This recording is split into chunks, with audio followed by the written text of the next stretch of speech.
जय गुरु माऊली Vidarbha special रेसिपीमध्ये तुम्हा सर्वांचं खूप खूप स्वागत आहे। आज नारळी पौर्णिमेनिमित्त मऊ लुसलुशीत नारळी भात करणार आहे। मोकळा मऊ लुसलुशीत गुळाचा नारळी भात करण्यासाठी 1 वाटी जुना बासमती तांदूळ घेतला। जुना तांदूळ घेतला की भात छान मोकळा सुटसुटीत होतो। 2 ते 3 पाण्याने स्वच्छ धुवून घ्यायचा। यामध्ये पाणी टाकून 20 मिनिट भिजत ठेवायचा आहे। दररोजच्या वापरातील तांदूळ घेतला तरी चालेल। जुना सुगंधित तांदूळ घ्यायचा। 20 मिनिट झाले, यातील पाणी काढून घ्यायचं। तांदूळ चाळणीमध्ये पाणी निथळायला ठेवायचं आहे। भात कुकरमध्ये शिजवायचा आहे। यामध्ये 1 चमचा साजूक तूप, 4 लवंग, थोडीशी दालचिनी, 2 इलायची हे तुपामध्ये परतून घ्यायचं। यामध्ये पाणी निथळून घेतलेले तांदूळ तुपामध्ये तांदूळ परतून घ्यायचे। 2 मिनिट परतायचे। तांदूळ परतून झाले, यामध्ये 2 वाटी कोमट पाणी, ज्या वाटीने तांदूळ घेतले त्याच वाटीने पाणी मोजून घ्यायचं। चिमूटभर मीठ, गोड पदार्थामध्ये चिमूटभर मीठ टाकलं की चव छान येते।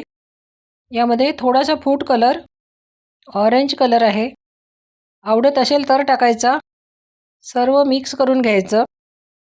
कुकरला झाकण लावून 1 शिट्टी होऊ द्यायची। 1 शिट्टी झाली आहे। कुकर थंड झाल्यावरच झाकण उघडायचं।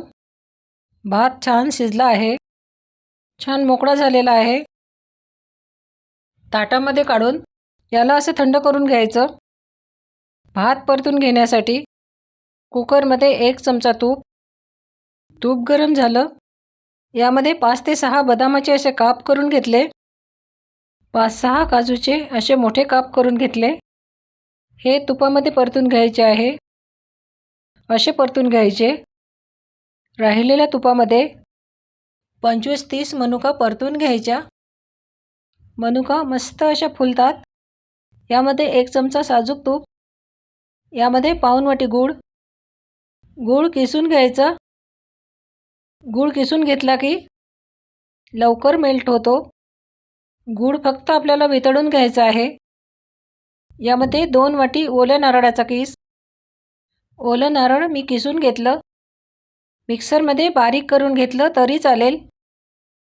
गूळ आणि नारळाचा किस परतून घ्यायचा आहे। नारळी भात यापेक्षा जास्त गोड पाहिजे असेल तर 1 वाटी गूळ घ्यायचा। हे 3 ते 4 मिनिट परतून घ्यायचं। 3-4 मिनिट छान परतून घेतलं।